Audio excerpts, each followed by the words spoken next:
Почитувани, најголемата болест за македонското здравство се министерот Таравари и Зоран Заев. Двајцата се најодговорни за инфекцијата со неспособни партиски кадри кои ги поставуваа на одговорни позиции по клиниките само затоа што се нечии сопруги, пријатели или пак политички си одработиле функцијата.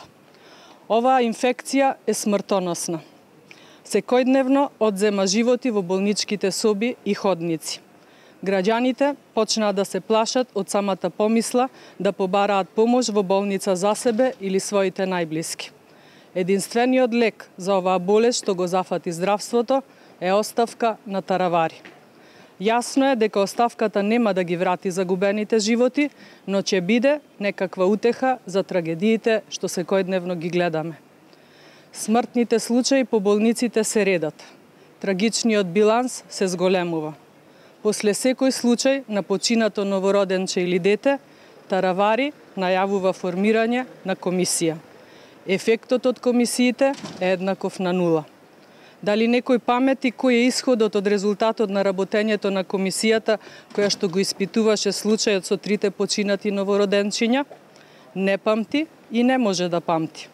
Од едноставна причина што таа комисија е формирана за да се подзаборави случајот, за на крај да се констатира дека немало лекарска грешка и дека здравствениот систем под водство на Таравари функционира перфектно. За жал, цената на Facebook демагогиите на Таравари ја плаќаат граѓаните и тоа со сопствените животи и животите на своите блиски. Македонското здравство ги имаше најцрните 10 дена во својата историја. Немаше ден, а да не се објавеше податок за починато дете.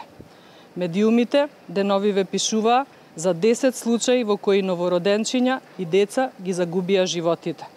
Во сите 10 случаи Таравари си формираше комисии и ниту еден од 10 случаи не е затворен. Таравари одбива да разговара на темата. Се чувствува покомотен кога си објавува фотографии и политички ставови на Facebook профилот. Родителите и натажените семејства не му се ниту на крај памет. Тоа е СДС и тоа е нивниот начин на владење. Лицемерие, неспособност и незаинтересираност за граѓаните.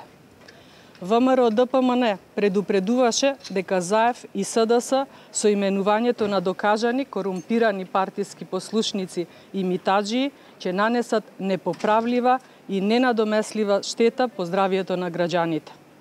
Граѓаните со право сакаат да знаат што се случува со здравствените институции. Граѓаните заслужуваат одговор. Граѓаните чекаат одговорност. Одговорност мора да има и ќе има.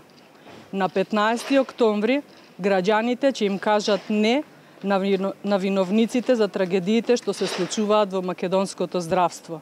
На локалните избори на 15 октомври граѓаните ќе го казнат СДС и Заев.